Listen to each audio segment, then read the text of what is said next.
Welcome back to Gruber Motor Company, the auto shop of the future. We have a very special guest today, Chet, who owns a lot of really cool cars. Yeah.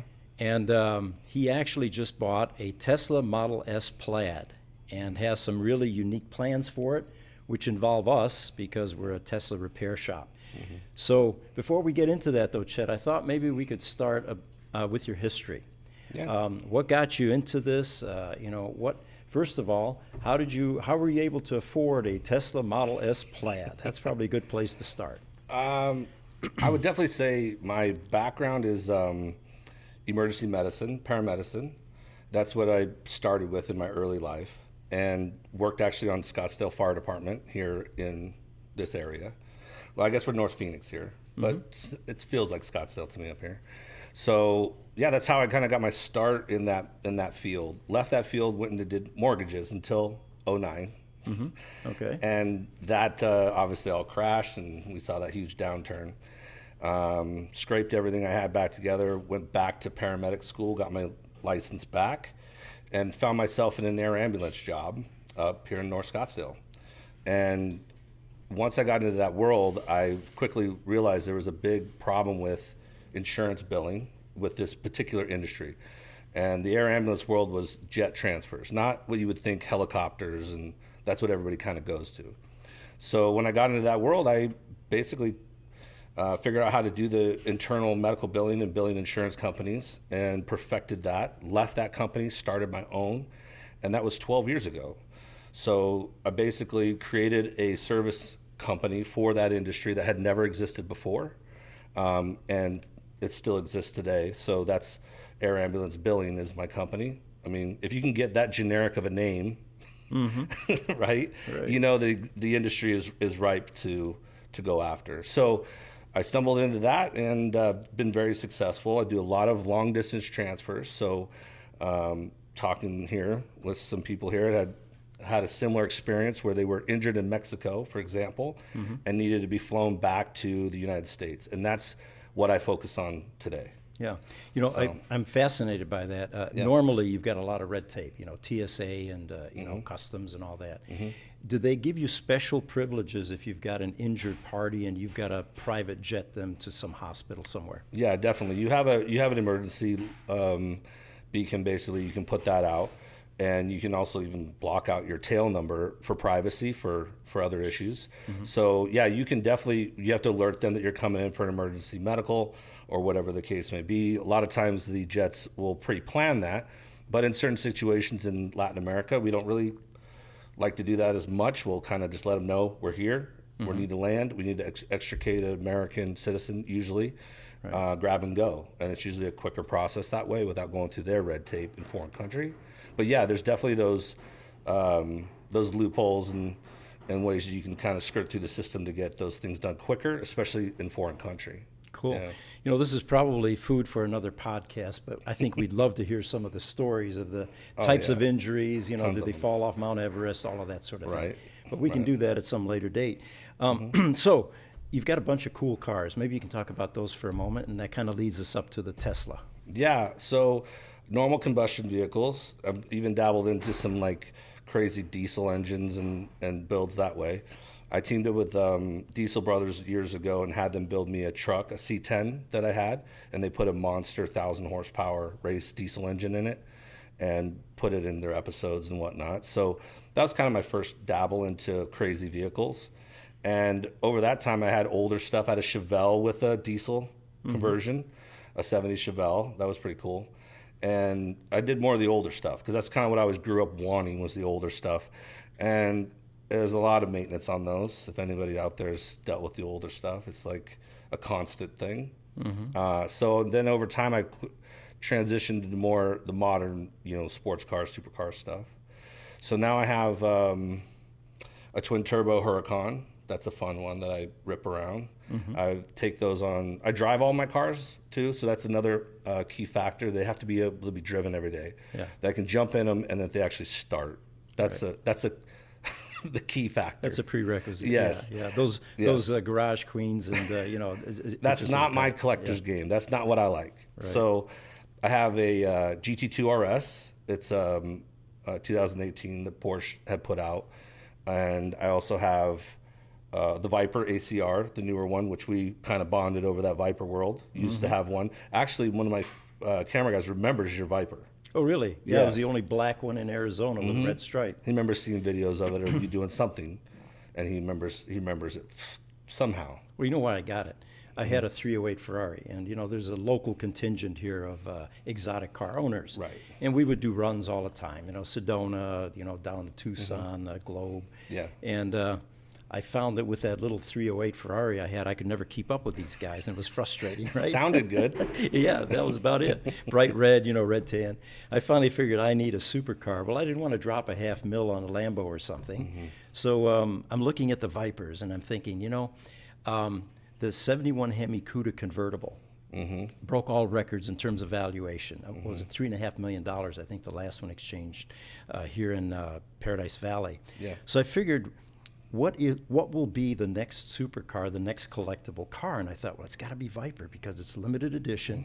It's got one of the biggest naturally aspirated, engines in it. What was it, 8.3 liters, something huge. like that? Yeah, Yep. V10, and it's a pretty unique car. So that's what got me into it, and the price was right. It wasn't a $500,000. Yeah, they're very affordable. Even now that they're going up, they're still affordable.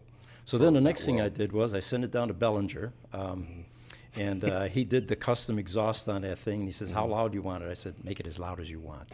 So he did. He even put a pickle into the to tune this thing, right? Yeah. I don't understand the dynamics there, but this thing actually improves the horsepower.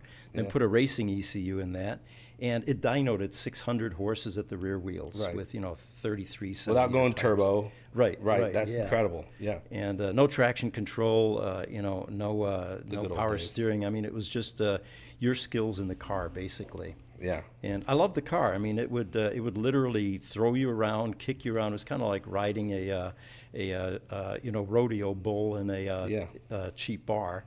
And I'm sure you've experienced it. But very familiar with the car, and and I got a lot of respect. I mean, that car was faster than most of those other the Italian exotics. There was one car though that used to smoke me, and that was the $2.2 million Bugatti Veyron. Oh yeah, with a twin V8. Couldn't do anything about that one. W12. Yeah, those are insane. Yeah, W16 actually. Yeah, those are insane. Crazy car. By the way, he doesn't own it anymore now. There were only two in the state. One belonged to Rob, and the other one belonged to Barrett Jackson fame. Yeah. And one of them now belongs to Stradman, the big YouTuber. Oh yeah. That is where it came from. Interesting. Yeah, he bought Rob's about a year or so ago. Oh, okay. By the way, Rob also has a Plaid. Oh, okay. We're going to get into that. So of all these cars that you've owned, the performance cars, tell me about the Plaid's performance compared to these cars. Minus the sound, it completely dominates every single supercar, hypercar ever made. Any car I've ever touched, any car I've ever been in, to run 9 seconds on the street with a 4S Michelin middle of the road sticky tire is insane. Yeah. There's no other way to describe it except it's ludicrous. And Plaid and all these terms, I could see Elon struggling when they're like, what are we going to call this? This is so off the charts. And I know that all these names, these words were used when they were describing that car, when they were probably, doing it at the beginning, and they thought of this, and he probably loved that movie, Spaceballs, or he had just watched it or something, and that reference to speed, of light speed to ludicrous to Plaid, just locked in with him, and is probably the most genius thing I've, of an idea of how to describe speed to me, a movie lover myself. I just thought that's the best way to describe it. It's undescribable. Yeah. Elon's favorite phrase is smackdown to ICE vehicles. And with that Plaid, Elon, you met your design objective. Absolutely. 1,000%. Yep. Yeah, that car, I want to do a video where I'll put a bounty on my head. I've thought about a $10,000 bounty. Anybody on the street with any car on the street, I'll race them. Yeah. Probably more controlled. We'll do it at the racetrack. So which is a normal track condition, not a sticky condition, not a drag strip. But we have a long runway there on the back straight.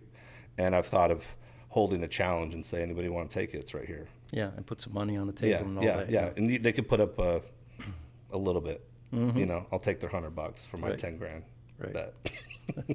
For my electric bill. So you've got this Plaid now, all right? It's the fastest thing in your stable, I'm assuming. And what are we going to do with this car now? Well, I started this YouTube channel a few months ago called Chillin with Chet. My nickname came from a group of friends that I YouTube with, Cletus and PFI Speed and kind of Whistling Diesel, these guys in this world over there. And I've always thought, oh, I'm going to retire from the air ambulance stuff. So I decided I was kind of done with that. COVID kind of slowed us down. It allowed me to have time to really think and breathe. And I thought, oh, I'll do the video stuff. So I started doing that a few months ago, doing podcasts just like this, and have all these ideas through podcasts. And then the video stuff started coming out, and that's kind of what we've been running with. And I've written probably 100 pages of ideas down, and this one boiled to the top, which was drive a Tesla underwater. Cool. Turn it into a submarine like our title says. Exactly. It's not clickbait. Right. So, and I know that Elon is obsessed with the car submarine stuff. Being waterproof, yeah. Yes, he's talked about it. I know probably PR has shut him down on it, quit talking about that stuff because it can get him in hot water with liability. And you say this and then it doesn't, and now you got to cover it. There's a big thing, I haven't read it though. We don't warranty flood damage. You probably know a little bit about that. Yeah, we know a little bit, but you see, all of our cars that we bought flood damage, all the Model S's were bought at auction. They were already far gone, salvage title. Right. You know. Yeah. Right. I don't know what Tesla's official position is. Like, if you bring a wet car into a service center, Right. do they at some point say, hey, you know, there's no more warranty here? I mean, how do they make that determination? That's a good, funny idea. Yeah. Just bring it in dripping wet. We should do that after we do this thing I like with the submarine that. thing. I like that. We'll see what the And reaction is. we'll just troll the Tesla techs. Yeah. And just have water just be dripping out of the whole entire car. I smell viral video. What do you think, Chet? I have a ton of them. Of them. But yeah, so that's how we came together. I called you guys, and I got I think sales or something, and I said I would like to talk to a tech about a question I have. Yeah. And they're like, well, how can I answer it? And no offense to the girl that answered the phone, but I was like, I need a real guy that works on them. And she goes, well, I think they're busy. Could I ask We them? sound like Tesla now, right? Yeah. I think, well, tell me what you're asking. I said, I don't remember what I said. Something about water flood issue, water damage. And it's a topic about that. And then she came back and said, gave me kind of an answer. And I said, all right, I'm driving this underwater, and I want to talk to a tech about what I could prepare for or not prepare for if I drive this underwater. And then, I don't know, was it your son or somebody jumped on the phone with me and said, I think that would have gone to my son, yeah. And he said, that's interesting. And I got the attention I needed. And then we finally had a conversation about this idea. Now, I do have to say that this is probably the weirdest request we have ever received. So we've got a milestone there. So we're going to take this Model S Plaid and prepare it to basically act like a submarine. Now, what are the logistics here? I mean, how are we going to do this? How long will it be underwater? You know, and how are we going to get it out of the water, basically? So right. I've had this idea. Well, when I researched the idea, it came to me through a series of other videos. You know, your thoughts get formed, and it was just, boom, it hit me like, I've never seen this. Like a lot of my ideas, I started Googling. And I was even Googling test videos from Tesla, driving them underwater, see if they had ever driven them underwater, had ever released that. And there is one out there where they go mid-door, and it was like basically a testing facility where you can go in and out. Kind of loop in, go deep, and then come out. a trough. Yeah, a trough. Yes, exactly. That's the best way to describe it. So I saw that video, and then I just was Googling, Tesla underwater. Saw a lot of flood videos where they're just done with, and then other ones where they're driving mid-door. And I had never seen any of them ever go completely underwater and then completely come back up. I'd never seen anybody attempt that. So that is kind of where I thought, okay, maybe I got something viral here. and really help my Chillin with Chet channel. With the 100 other viral ideas that come up with this one, like I said, kept bubbling to the top. And I was like, I think we could do it. And a lot of those videos kind of formed my ideas. The first idea was definitely build a trough. I have some property up north, and my guy up there that runs heavy equipment said it's just a nightmare. The rocks and boulders are too big up here. We could get into a boulder that it's impassable. Right. So I said, all right, what about going down a boat ramp? Lake Pleasant has a 10-lane wide boat ramp. Really? And so then I thought, well, I'll drive in and horseshoe, go underwater, and then horseshoe back out. Right.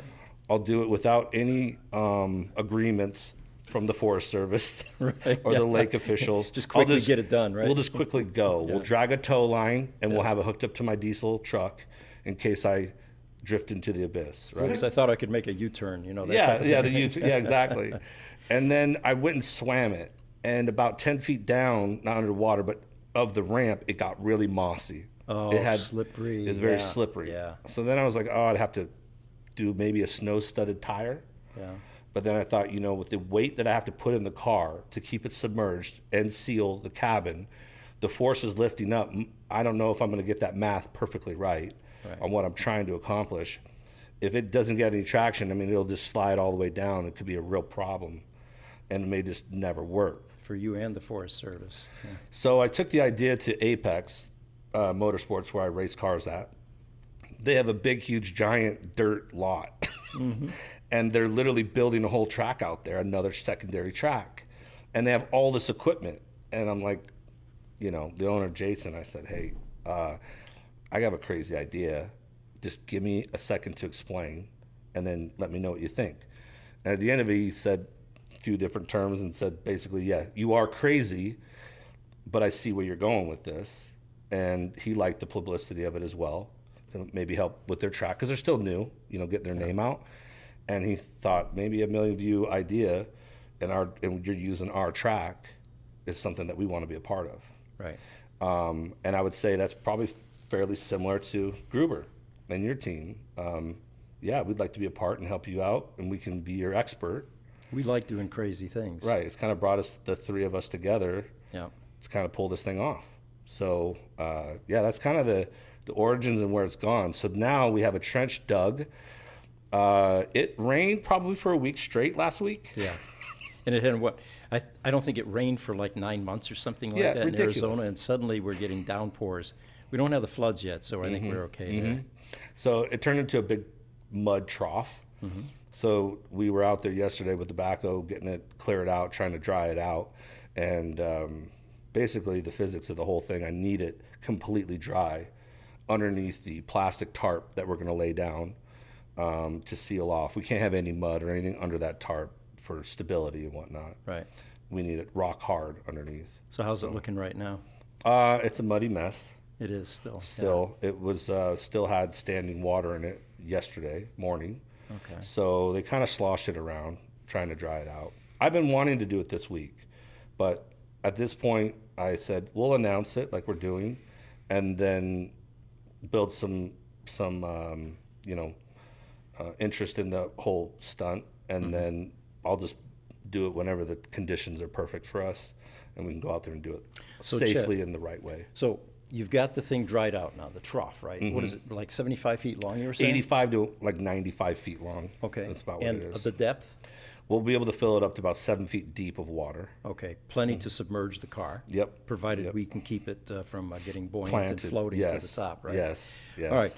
So now you've got the tarp of the liner on top of dry dirt, right? Yep. Which gives you better traction. Yep. Now, the water. Where are you going to get all that water from? Conveniently, they already have a pond right next door that they just did with that liner. Okay. So Apex, they were like, well, we just did a pond. Can we do it in that one? Right. I said, well, it's going to get mossy and whatever else. It won't work. Plus, I might destroy the liner, and you have a real problem. Right. So they said, okay, we have another pond, like for decoration, already kind of dug for later on, like a retention pond that they would leave permanently, like at a golf course. Right. And I said, well, what about we'll just use this one side, then we'll just rebuild the pond, shape it up after I'm done.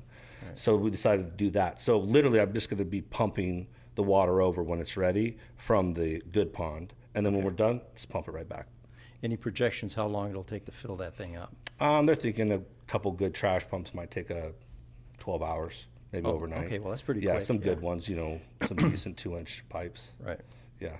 So it shouldn't take too long. And it should be fairly clear as well. That was my other question now, yeah, because you're going to want to be able to see as you're driving through there. Yeah. Now, this is not full self-driving. Somebody's going to sit, and that's you, right? You're going to be sitting in this car, and he's going to be going through the water. That's interesting. I guess I could summons it. Yeah. Be a lot safer, but, that takes the thrill out of it. You're not going to That try might Guinness. set the record for something of a summons, that I could make it drive through the water. That's true. Do it twice. Yeah, there you go. 2 records in one day. Yeah. I don't want it to glitch underwater, though.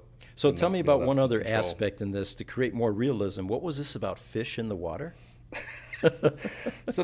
I thought I would dump a whole bunch of goldfish in there. I just thought it'd be interesting when I plow through the water, just have a school of fish that's viewable, swimming away, like scatter, just to add to a funny effect. I have a couple funny things I want to do that day, but that was one of them. Well, then the guys told me, well, we just put a ton of tilapia in our pond, and it keeps the pond healthy and clear with tilapia. So they have a ton of tilapia. So I am actually trying to get them to take me serious, to order me a whole bunch of tilapia. Don't release it into the pond, but release it into my pond. And then when we're done, we'll just re-release them into their pond that they've already made. Yeah, that and have a fish meal maybe. I also live on a lake, lake community, so I might dump a few in there too. Sure. All right. So, we got to wait until things are drying up a bit, right? Mm-hmm. All right. Any projections? I wanted to shoot for Thursday, Friday this week. Obviously, it's already Tuesday. Yeah. So it could be where we're ready to go. The schedule looks good for the track because we're kind of working around that too. And then we have a few people that we want to make sure that they can be there. Obviously, you guys and some other YouTubers we want to come vlog for the day. Mm-hmm. So if all those things line up, it could happen as early as in a few days. It may just roll to next week, which is fine with me too. I just want to make sure that we have run through every safety scenario possible, that we've done all of our testing, and which the vlog we're dropping today will show us testing the scuba tank that I purchased from Amazon yesterday in my pool, as well as this winch line. We're using winch line to drag with the car. It'll be hooked to a running tractor the entire time. It's a long enough line so it'll go all the way through, and then I won't have tension at all. But that's my first safety protocol, is if it does stall or something happen, he'll be able to just immediately go with radio contact and then just immediately start pulling me back out. That's safety feature number one. So how many people are going to be in the car? Just one? Just me. Just you? Okay. No cameraman or anything like it. Do we have any volunteers here? No, I would have volunteers. I think the track would get nervous, more liability. Probably, yeah. But I've thought about that, filling it up with some interesting characters, friends and whatnot. But they kibosh that fairly quick. What about weight? What are you doing about that? So interesting enough, I've researched it. I did not know this, but a cubic foot of air has a buoyancy of 64 pounds. So I was going to ask you, do you have a 3D imager by chance? I don't think we have that, do we, guys? Where you can run a 3D image with lasers and whatnot? No, I thought you might. Yeah, that'd be cool. But where we can perfectly calculate the cubic feet of air. Right. My rough math is that the actual in-cockpit through the rear area is about 100 cubic feet of air. Okay. But then we also have to put into consideration tires, which is not a ton. And then trapped air in the body panels, inside the door panels that would never be exposed to water or anything, or water may push it into a trapped area and not release. So I have to calculate for that. My rough estimates are anywhere from 2,000 to 4,000 pounds of extra lead will give me right around 500 to 1,000 pounds of weight underwater fully submerged. That's kind of what I'm shooting for. Okay. So I have enough weight and enough traction to pull me out without spinning the tires too much and then tearing the the seal and then ruining the whole thing. So that's kind of where we want to go. I mean, if we don't tear and we're too light, maybe we pull out. add more weight. But then now we're going to be looking at a gross overall dry weight of about 8 to 10,000 pounds. Okay. Because it's a big bubble. Right. You know, I mean, 100 cubic feet is 6,400 pounds. The car weighs 5,000. So just to become not floating, you have to add 1,400 pounds to that with me in it. And then I want to add another 1,000 for traction. That's only at 100 cubic feet. We haven't really calculated the extra air that'll be trapped in the car somewhere. So it could be up there with 9,000 pound car by the time we drive it in. So the car, by the way, right now is up on a lift over at Gruber Motor Company. And a lot of what we're doing is unprecedented. You know, we've never been called on to do this type of work. I don't think anybody has, actually. But what I hear is there's a lot of Vaseline being applied in various spots and attempts to waterproof some vital components in that car. Yeah, we're going to do that all afternoon today. So that'll be fun. We'll have that video up, you know, hopefully in a day or two of our first meeting, and then going over just the basics, and then that final conclusion of us prepping the car. And then it's going to sit basically on a trailer until we're ready to go. And we're, you know, tow it out to the facility and just kind of wheel it over to our spot so we can make sure there's no movement of the car, breaking seals that we just created with. I'm trying to get a sponsorship with Flex Seal. What's that all about? And that's kind of one of the goals of mine that I have, is to get a sponsorship with them, because I have two other, which I'm not going to really talk about here, but I have two other crazy ideas. Yeah. And I think they could really help me. Do they include Teslas? Yes. Okay. Yes. All right. Well, then we're interested in that too. Yes. No, I definitely talk about that. So, yeah, we are documenting, or Chet is documenting this entire process. So make sure you watch for the videos, because it's not going to be just the event video, but I think what will be equally interesting is the preparation for this event. Yeah. We have well, I mean, I say too, your Tesla people, your followers and all that, I think they're going to be fascinated with it, but I think it's going to go far beyond Tesla people. I think it could be a worldwide video that everybody around the world would click on and want to see.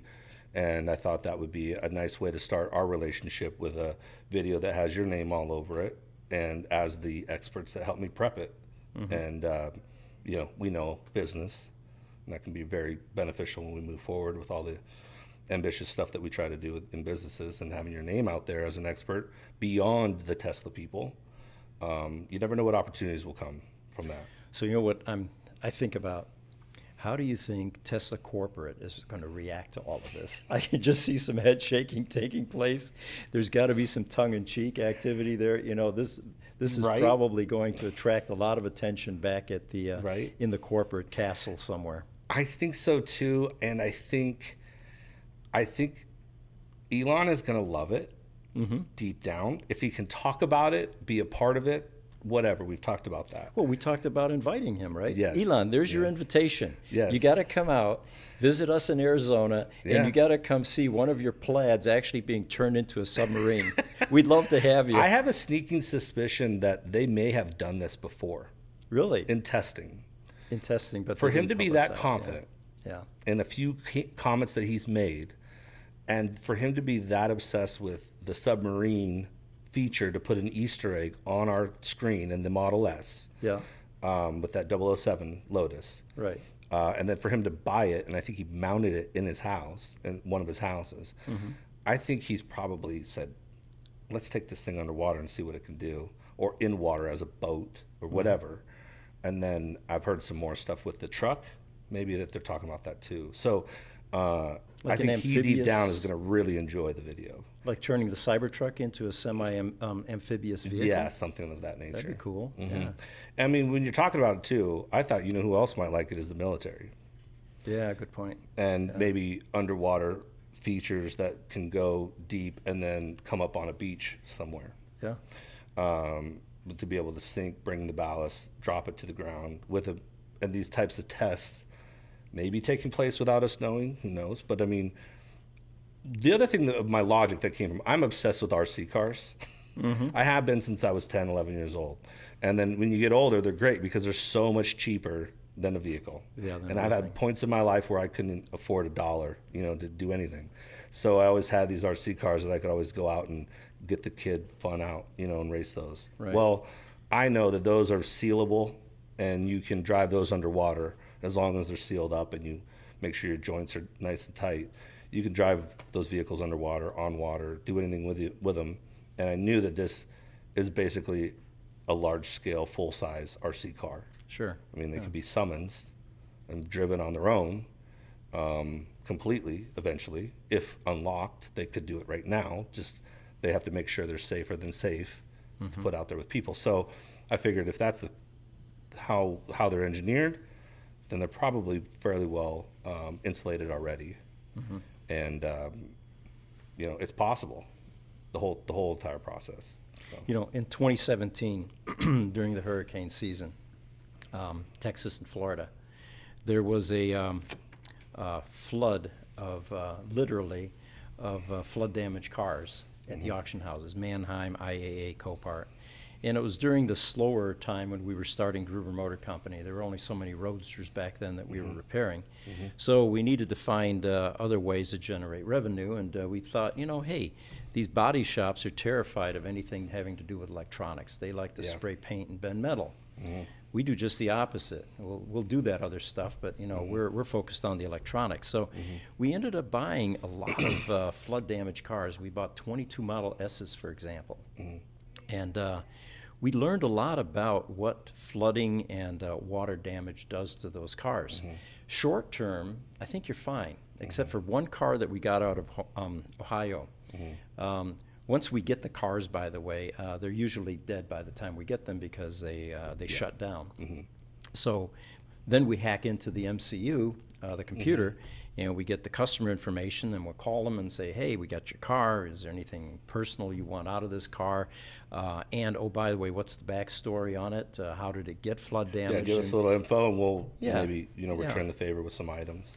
So this particular car, he said, yeah, my wife was coming home, and there was a flash flood going across the street. She thought it wasn't that deep, and she decided to breach it anyway. She did, and a little bit of the water came up over the hood.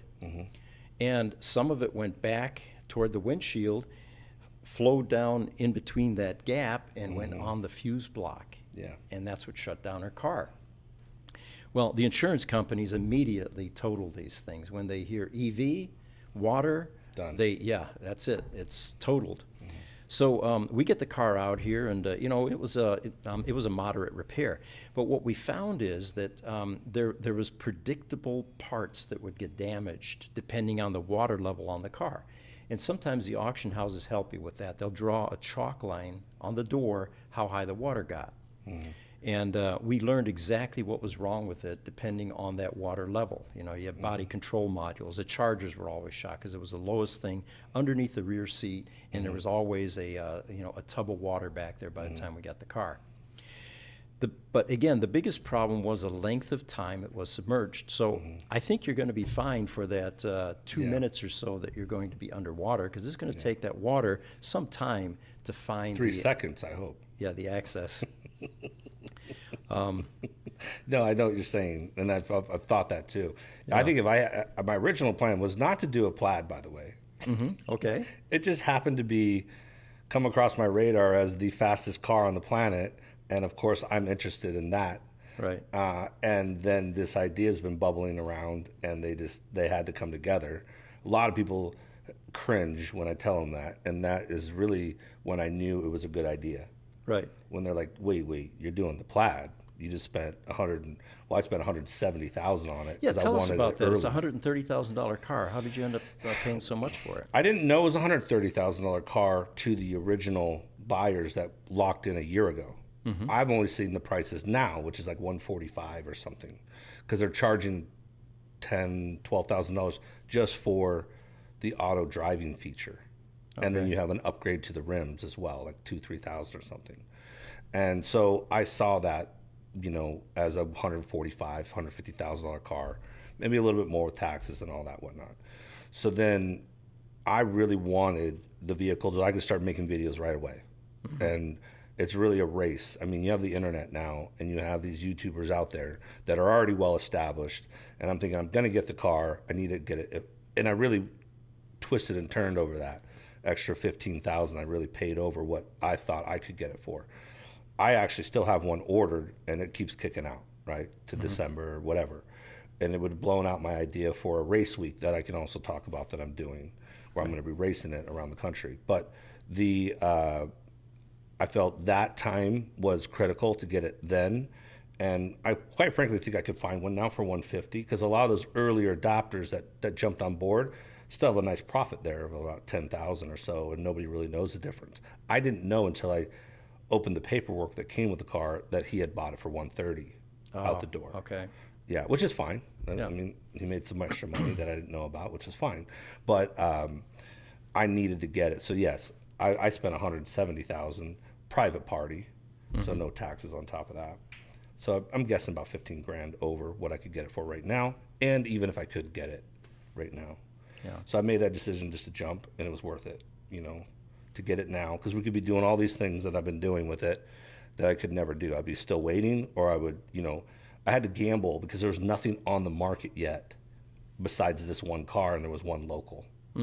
And there was another one for 200,000, 250, crazy numbers. Right. They're saying on the fear that the shortage is so bad, you're never going to get this vehicle until next year. Right. And so I had to weigh my options, so I jumped. But the other thing, in September, I do this Rocky Mountain Race Week, and I'm actually taking it would be the first electric car ever.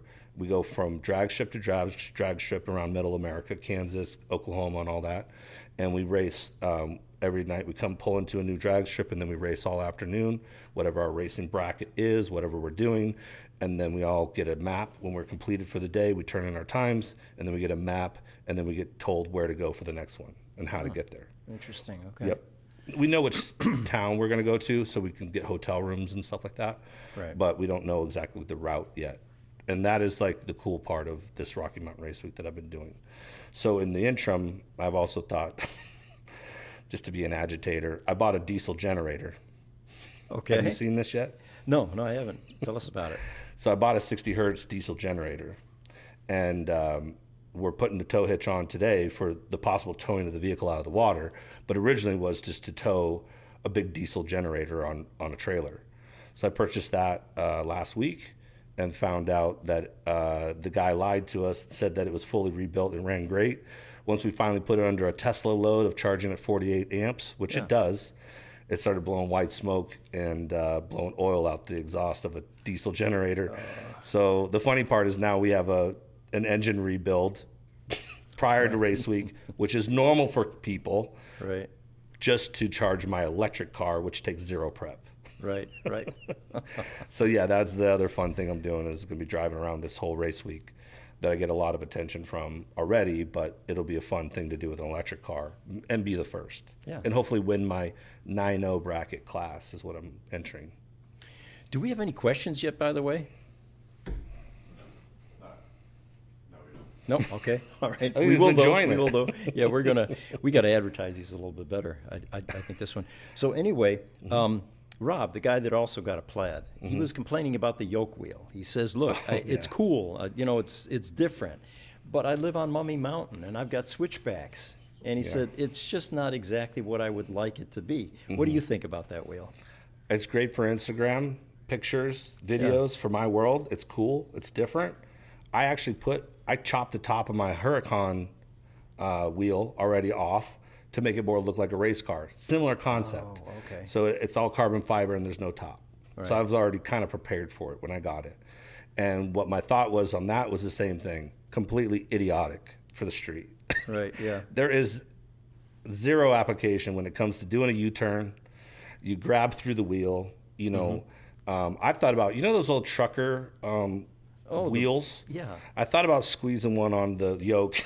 Right. So I could just use that as a big, grab point. Right. Because now I put my hand in the middle of the hole of the yoke, and I kind of just rotate it like that. Oh, okay. So I keep constant contact. Yeah. And then I don't have to be grabbing, once you spin. Yeah. Because where it comes from, to me, is a race car. I have a race car that just has handles. Yeah. Well, your steering ratio is to lock, Yeah. but in a normal car, it's all the way around, maybe 2 times. Yeah, when you're parallel parking or whatever, right? Yeah, or you just, oops, I got to grab it or whatever. So I think it will be a one and done hit. Yeah. I don't think they'll ever do it again. Really? And they're going to give people an option to get rid of that and just go to a normal steering wheel. Because I can't imagine, a grandma that loves the car, wants to buy the car, and then has to convert over to a yoke, and she's been driving for 60 years with a steering wheel, and then also be the most powerful car on the planet. Right. They're going to need to make it an option. My neighbor wants to get the X Plaid, I guess it's coming out. Yeah. And she has a ton of questions, and I told her, unless you want the power, do it. But I mean, the wheel might really bother you, you know? Yeah. I don't think it's cool. I like weird stuff like that, but practicality, it's terrible. Well, do we have any questions from our gallery? What about you, Aaron? So, can you there might be some people watching that haven't seen the whole thing. So, let me get this straight. Are you telling me that you're going to take the most talked about car in the world right now, the fastest production vehicle ever produced? Mm-hmm. Are you seriously saying you bought one of these things and you're going to take it underwater? And you're gonna, what? Is that right? Yes, 1,000%. That's as simple as it is. How crazy are you, man? Some say crazy, some say brilliant, but eccentric is a better word. Yeah, yes, I lean on the side of crazy, and sometimes it just works out. Oh, you fit in right here, man. That's great. Yeah. I love to jump and figure it out on the way down. I find that as a quality that not a lot of people have, and that's fine. But I definitely love that feeling of free fall, and now I'm forced to figure it out. So driving a car under the water like this isn't very far off my normal thought process and my beaten path. That idea of just jumping and figuring out, that makes me think about really Tesla's history over the past several years and all the decisions that Elon's made and what's happened, right? Exactly. And another company that I really liked, where we can relate to, is Dodge. Out of all of them, Dodge is like, the off-brand cola between Ford and Chevy, right? Yeah. The Mopar guys. Right.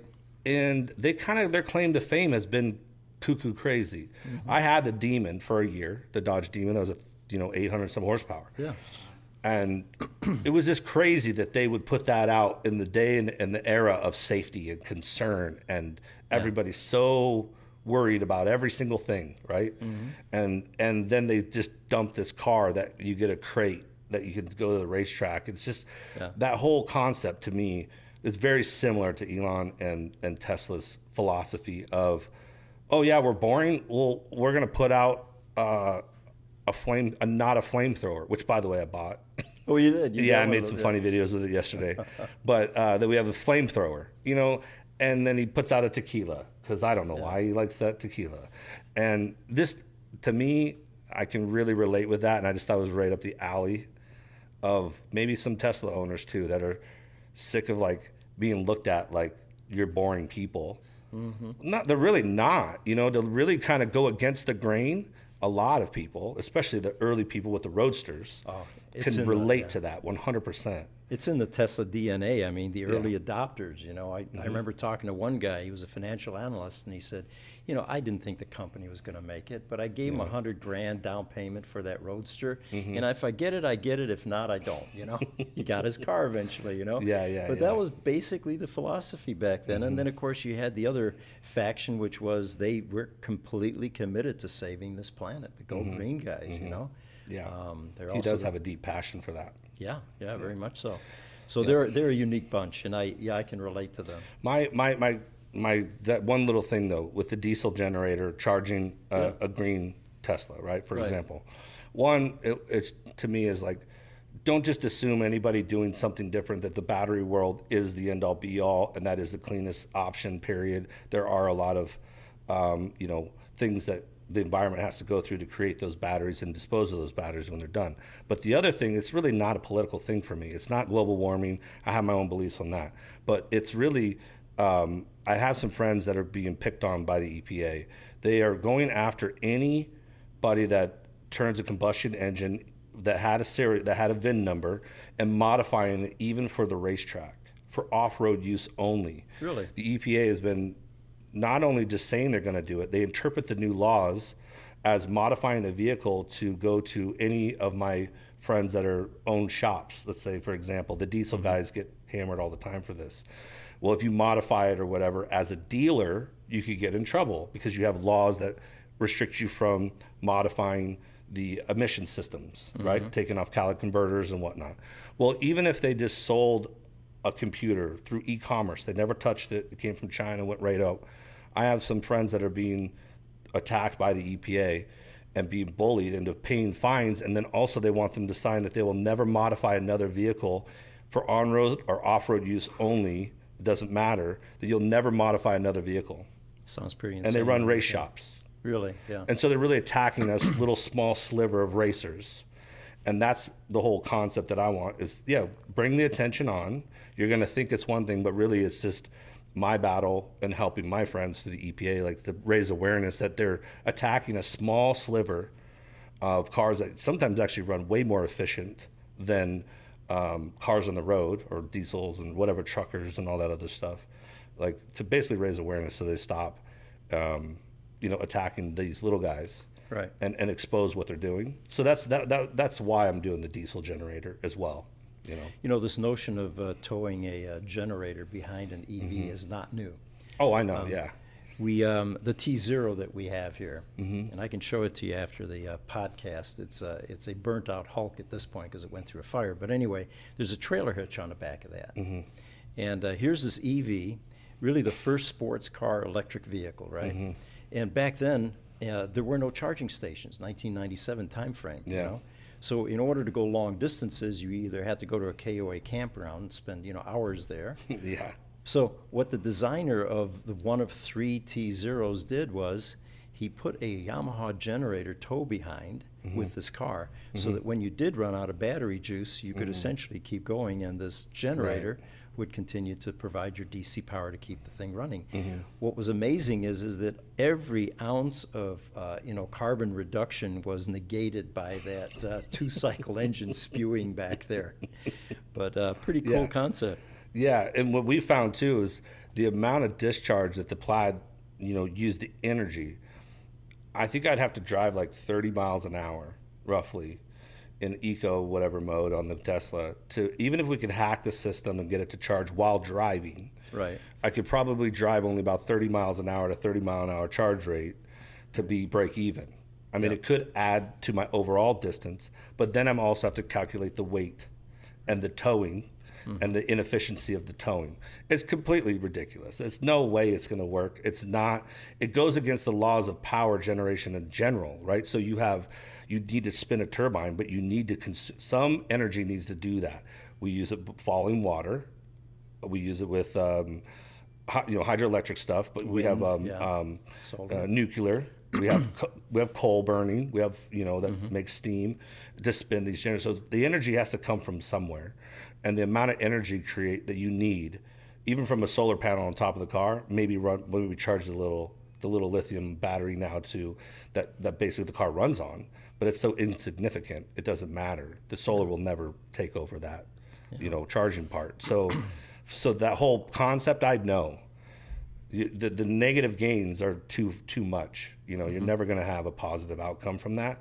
So for me, it's more of like funny and maybe raise some awareness, for my friends. So Chet, tell us about your channel, Chillin with Chet. Yeah, that's it's a real different type of channel, if you could imagine. So I have a podcast. I have my friends. I have my car stuff. I have gun stuff. I do, have some girl stuff on there. Like I'll hang out with them and do some fun stuff with them. And just kind of, it's my world. And I'm not apologetic of it. It is what it is. So right now it's just been the Tesla, a lot of the Tesla. And I also have a video that's out right now. It's a missing person that I ran across a gentleman a year ago. I raced him in a race. The video went viral. I raced him in my GT2 RS, and he had the Porsche Taycan Turbo S. All right. We raced at a racetrack. He went half a mile past me on the race and then ran into the pull-off area way past, and it got a lot of attention. The guy went missing 10 days later. He had bragged about being a CIA spy, and done a lot of stuff in that short interaction that we had. That he was recently divorced, moved back to Kansas, and he talked a big talk about all this stuff, that he was a 5-star general. Craziness. And I know it's so out there. When I found out that he went missing, it was confirmed 6 months later by seeing all the news and everything else, I thought, well, I'm going to go investigate it. So I've dropped a couple videos for that. We have another one coming out soon of part 2.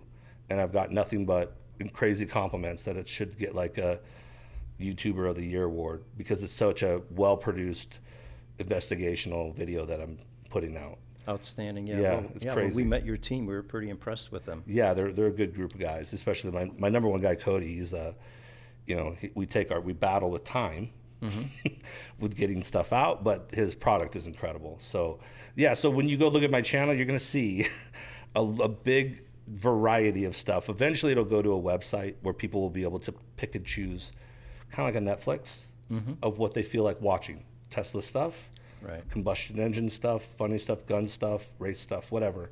They'll be able to like hit those categories, and then they won't have to just watch what's next. YouTube is not very good for categorizing if you have a variety of videos on your channel, for your channel, example. Yeah.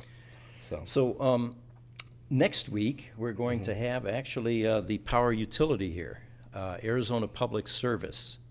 One of the physicists is coming out, and we're going to get a unique perspective on the utilities view on electric vehicles. What do they feel about the power grid, for example? Will it be able to support this rapid mass adoption of EVs? What are the dynamics of charging in your home? What does that do to the neighborhoods and to the charging grid and all that? We'll talk about vehicle to grid, and I'm sure we'll get some insights from her vast experience with the utilities. Make sure that everybody watches the videos. They're going to come out here shortly. You can watch them on our channel. You can watch them on Chet's channel, Chillin with Chet.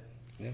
And do we have anything else that we need to cover, guys? Do you want to shout out any of your other social medias? Oh, just my I'm Uncle Chet is my bigger Instagram, and then Chillin with Chet. You can find me across all the different social media stuff. The Chillin with Chet, it's easy to find. But yeah, that's the social stuff that I do. So, what if we have 1 second? You know your APS stuff that you're going to be talking about.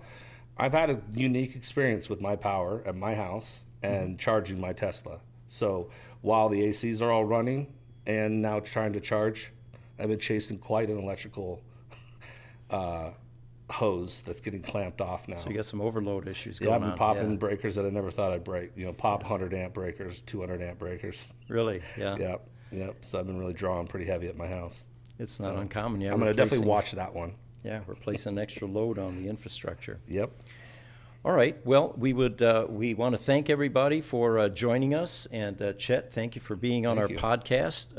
We'll do more of these, and stay tuned. We're going to turn this Model S Plaid into a submarine, and it should be the media event of the year as far as Tesla is concerned. Anyway. Hopefully. Again, thank you. We appreciate you joining our channel. Thanks.